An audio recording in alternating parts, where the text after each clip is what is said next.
नमस्कार, मैं स्वर्ण प्रभा। आप देख रहे हैं आज का मुख्य समाचार।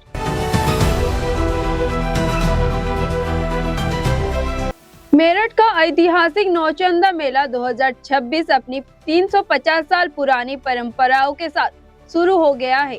सन 1672 से चले आ रहे इस मेले का होली के दूसरे रविवार को औपचारिक उद्घाटन गया। हिंदू मुस्लिम एकता का प्रतीक इस मेले में मां चंडी देवी का दर्शन और बाल मियाँ के मजार पर चांदरा चढ़ाने का अद्भुत रीति है। हालांकि झूलों, मेले, सर्कस, व्यंजनों के सजे मेले का असली भव्य स्वरूप देखने के लिए पर्यटकों को अप्रैल माह तक इंतजार करना होगा। 1000 श्रद्धालुओं ने किया हनुमान चालीसा पाठ। पहली बार 4 अखाड़े के साथ 500 साल पुरानी निशान यात्रा। नगर के बाजार चौक में स्थित इस मंदिर परिसर को रंग बिरंग रोशनी और फूल के आकर्षक बनाया गया। आयोजन की शुरुआत 17 मार्च को सुंदरकांड के पाठ के साथ, जिसमें बड़ी संख्या में श्रद्धालु शामिल हुए और पूरे क्षेत्र में भक्ति का माहौल बन गया। राज्यसभा के डिप्टी चेयरमैन हरिवंश नारायण सिंह, जो सदन से रिटायर होने वाले हैं, वे बुधवार को अपने कार्यालय के दौरान मिले सहयोग, योगदान और सम्मान के लिए सभी सदस्यों का आभार व्यक्त किया। हरिवंश नारायण सिंह ने अप्रैल में राज्यसभा से रिटायर होने वाले हैं और अपना कार्यकाल पूरा होने के बाद सदन में वापस नहीं लौटेंगे। कांग्रेस पार्टी छोड़ने के कुछ ही घंटों के बाद असम से लोकसभा सांसद प्रद्युत बरदलोई बुधवार को देश की राजधानी में बीजेपी में शामिल हो गए।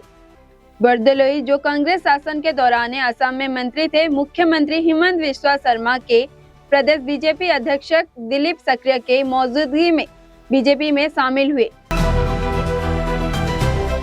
दिल्ली पुलिस ने बुधवार को एक ट्रैफिक एडवाइजरी जारी करके यात्रियों को चेतावनी दी कि जरूरी सरकारी कामों के चलते शहर की कई मुख्य सड़कों पर पाबंदियां और रूट में बदलाव किए गए हैं। यह एडवाइजरी शाम 4 बजे से रात 9 बजे तक लागू रहेगी और वाहन चालकों से अपील की गई कि वे अपनी यात्रा की योजना के इसी अनुसार बनाएं ताकि आखिरी समय तक होने वाली देर से बचा जा सके। असम के लोकसभा सांसद प्रद्युत बरदलोई के कांग्रेस से इस्तीफा के बाद पार्टी नेता प्रियंका गांधी ने बुधवार को इस घटना को दुखदपूर्ण और सचमुच खेदजनक बताया और उनके पार्टी छोड़ने पर निराश व्यक्त की। वरिष्ठ वकीलों, शिक्षाविदों, पूर्व पुलिस अधिकारियों और बार के सदस्यों के एक समूह ने भारत के मुख्य न्यायाधीश को पत्र लिखकर दिल्ली के पूर्व मुख्यमंत्री अरविंद केजरीवाल के द्वारा दिल्ली हाईकोर्ट के एक मौजूदा जज पर लगाए गए आरोपों को चिंता जताई है और न्यायपालिका की गरिमा की रक्षा के लिए स्वतः संज्ञान को लेकर कार्रवाई शुरू करने की मांग की है। जयपुर में गैस सिलेंडर को लेकर लोगों को अब राहत मिलने लगी है। हाल ही में गैस गोदाम में सिलेंडर की सप्लाई बढ़ गई है, जिससे उपभोक्ताओं को समय पर सिलेंडर मिलने लगी है। पहले जहां बुकिंग के बाद लंबा इंतजार करना पड़ता था, वहीं अब स्थिति का सुधार देखा जा रहा है। यह बदलाव आम लोगों के लिए बड़ी राहत साबित हो रहा है और घरेलू कामकाज का भी आसानी हो रही है। फल एवं अनाज मंडी समिति के द्वारा दुकानों को आवंटन किया जाता है ताकि मंडी की आय में वृद्धि हो। मंडी की आय में वृद्धि हो या ना हो, लेकिन इस मंडी की परिसर के कार्यरत कर्मचारी और अधिकारियों की हमेशा से ही जेब भरने का कार्य ही मंडी कर रही है। मंडी समिति के द्वारा नियमों को ताक कर रखने के दुकानों का आवंटन कर दिया गया। दुकान स्वामी ने दोनों दुकानों को तोड़कर मिठाई का शोरूम का तब्दील कर दिया। बुधवार को प्रदेश की राजधानी लखनऊ में आसमान साफ होगा। इसी दौरान छिटपुट बादल नजर आएंगे।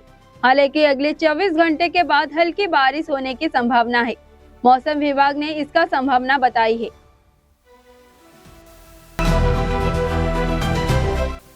उदयपुर के R&T मेडिकल कॉलेज ने 500 करोड़ की लागत से संभव का सबसे बड़ा 7 मंजिल न्यूरो सेंटर बनाने का प्रस्ताव सरकार को भेजा है। 300 बेड वाला इस अत्याधुनिक अस्पताल में ब्रेन और स्पाइन की जटिल बीमारियों का इलाज होगा। छत्तीसगढ़ के सुकमा जिले में बदलाव की बयार देखने को लगी है। कभी नक्सल का प्रभाव के लिए पहचाना वाला ये इलाका विकास की राह पर बढ़ रहा है, जहां स्कूल और आंगनबाड़ी जैसे संस्थानें खुल रहे हैं और लोगों के बिना डरे जीवन का जीने लगे हैं। इसी बदलते हुए माहौल में ढोंड बंटल के गांव में 30 वर्षीय टैटू आर्टिस्ट के जगत मंडल की एक नई मिसाल पेश किया है। वह छत्तीसगढ़ से लद्दाख तक करीब 3500 किलोमीटर साइकिल के यात्रा पर निकले हैं और अपनी यात्रा के दौरान मध्य प्रदेश के सागर तक पहुंच चुके हैं। ईसीआई द्वारा जारी किए गए अधिसूचना के अनुसार अमित कुमार भारत राठौड़ का रायगंज रेंज के नए डीआईजी होंगे। उन्होंने संतोष उत्तम राव निवालकर की जगह ली है। अजित सिंह यादव संवेदनशील मुर्शिदाबाद रेंज के नए डीआईजी होंगे। यादव ने सुधीर कुमार नीलकंठम की जगह ली है। श्रीहरि पांडे बरनाम की रेंज के नए डीआईजी नियुक्त किया गया है। उन्होंने आलोक राजौरिया की जगह ली है। कंकर प्रसाद बरोई प्रेसिडेंसी रेंज के नए डीआईजी हैं और उन्होंने भास्कर मुखर्जी की जगह ली है। अंत में अंजलि सिंह को जलपाईगुड़ी रेंज के नए डीआईजी नियुक्त किया गया है। उन्होंने डॉक्टर भोलानाथ पांडे की जगह ली है।